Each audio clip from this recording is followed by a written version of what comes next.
हमारे साथ मौजूद हैं डॉक्टर आगा अली रजा साहब, लम्स यूनिवर्सिटी में असिस्टेंट प्रोफेसर हैं। इसके अलावा speech and language technology centre के बानी डायरेक्टर भी हैं। तो वेलकम टू सुनो पाकिस्तान। आगा साहब कैसे हैं आप? Thank you so much. बिस्मिल्लाहिर्रहमानिर्रहीम, अल्हम्दुलिल्लाह, बिल्कुल ठीक ठाक। डॉक्टर साहब, पहला बुनियादी सवाल, पाकिस्तान में क्या स्कोप है जी एआई का?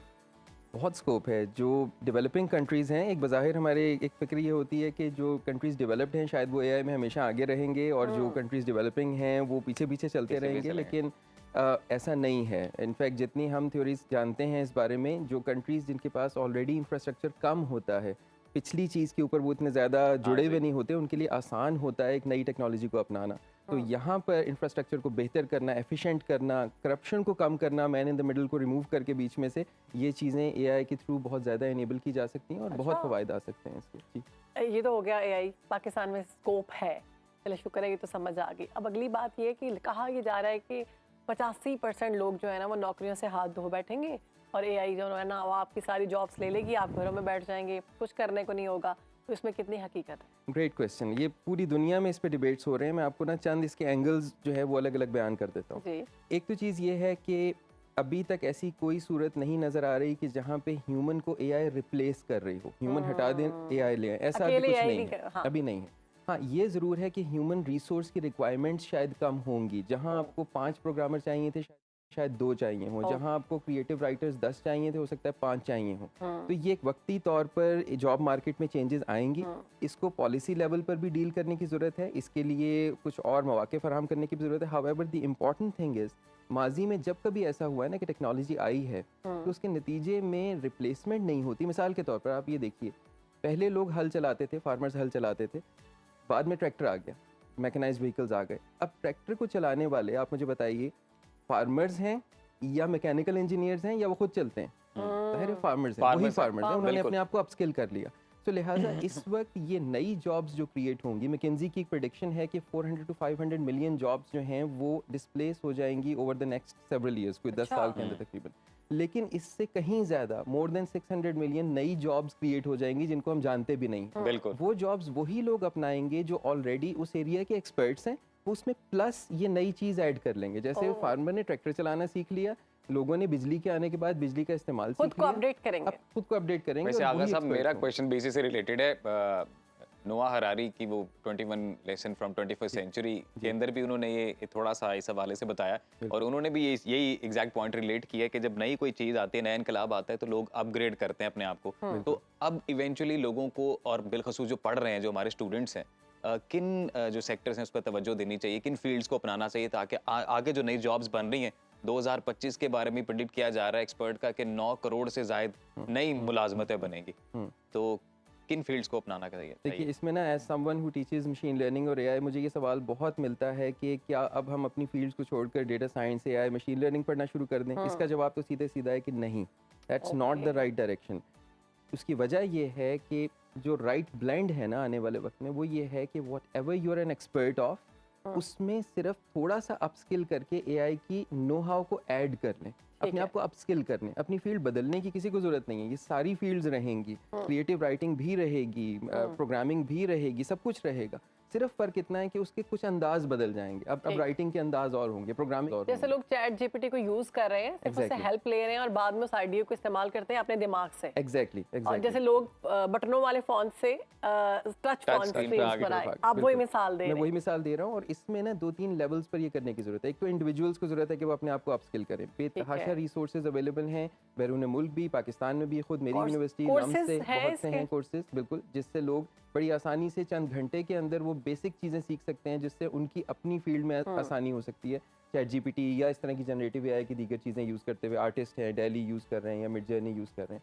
सिमिलरली यहाँ ऑर्गेनाइजेशंस को इसको थोड़ा इंसेंटिवाइज करने की ज़रूरत है, यानी इदारे ये अपने एम्प्लॉयज़ के लिए ये चीज़ें आसान करें, क्योंकि उनका फ़ायदा है इन द लॉन्ग रन। कि अगर उनके एम्प्लॉयज़ 10 घंटे के काम को 3 घंटे में करने लगेंगे तो उनका भी फ़ायदा होगा और वो खुद ही कामयाबी हासिल होगी। एग्जैक्टली। और फाइनली पॉलिसी लेवल, इसकी कोई कोर्सेज होने चाहिए, कोई क्लासेस होनी चाहिए हर शोबे में, आप समझ रहे हैं? एग्जैक्टली, हर शोबे के एतबार से कस्टमाइज क्लासेस। डीप फेक के बारे में मैं जानना चाहती हूँ। ये सवाल हम सबके दिमागों में है और खौफ की तरह एक फैल रहा है, या फिर आप समझे कि हर शख्स कहता है कि डीप फेक आपकी कभी भी बन के आ सकती है।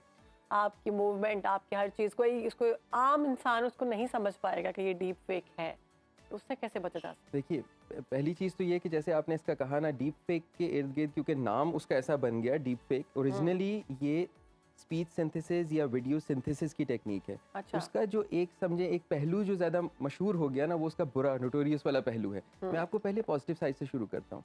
ज़िया साहब अब हमें नहीं रहे। आप फ़र्ज़ कीजिए कि इस वक्त एक नई नज़म को ज़िया साहब अपनी आवाज़ में पढ़ रहे हो। हाँ जी, ये चीज़ मुमकिन है। हम किसी भी सेलिब्रिटी की वॉइस को, उसके अंदाज को रेप्लिकेट कर सकते हैं। ज़ाहिर है वो चीज़ें शायद नुआंसेस ना आ सकें जो उनके होते हुए वो नई तख्लीकी उसमें वो काविशें करते, लेकिन उसके बहुत हम करीब पहुंच सकते हैं। ये वो पॉजिटिव साइड्स हैं, और ये पूरा एक यानी एक दो चीज़ें नहीं है, हज़ारों चीज़ें हैं जो इसके फ़वाइद हैं। हाँ, अब इसके नुकसानात पर आते हैं कि यानी ज़ाहिर है इसका एक डिफेमेशन या किसी की जाली अंदाज में आवाज़, तस्वीर कॉपी कर लेना, वीडियो कॉपी कर लेना, उसके ऊपर कोई इल्ज़ाम तराशी कर देना, उसके लिए इस्तेमाल होता है। लेकिन यहाँ ये याद रखने की ज़रूरत है कि यहाँ ना एक चूहे बिल्ली की गेम मुसलसल चलती है। डीप फेक बनने का अंदाज आता है, उसकी डिटेक्शन का अंदाज आता है, फिर बेहतर डीप फेक आ जाते हैं, फिर बेहतर डिटेक्शन आ जाता है। ये एक एडवर्सेरियल अंदाज है, जैसे वो ताले और चाबी का होता है ना, आपने बेहतर ताला बनाया, उसको तोड़ना सीख लिया गया, फिर उससे लेकिन ये तो बेहतर ताला आम बन आदमी गया। को तो समझ नहीं आएगा ना। जी, आम आदमी के लिए सिर्फ ये है कि उसको सेंसिटाइज कर दिया जाए कि ये मुमकिन है। यानी हमारी अवाम अगर ये आदत डाल ले ना कि कोई खबर, कोई तस्वीर, कोई वीडियो उनके पास अगर आती है सोशल मीडिया के ऊपर, तो फ़ौरन यकीन नहीं करना, उसकी फैक्ट चेकिंग करनी है, उसका सोर्स देखना है कि कहाँ से आ रही है। वो जो एक है ना हमें ट्रिगर हैप्पी कि हम फ़ौरन चीज़ को शेयर करते हैं कि सबको पता लग जाना चाहिए, उससे पहले वेरीफाई नहीं करते, या कभी कभी साथ ये लिख देते हैं कि जी मैंने वेरीफाई नहीं किया, आप खुद कर लें, शेयर और करें सब इसी तरह शेयर करते जाएंगे। ये वो बिहेवियर्स हैं जो रिस्की हैं, जिसके नतीजे में डिफेमेशन और ये चीज़ें ज़्यादा फैलती हैं।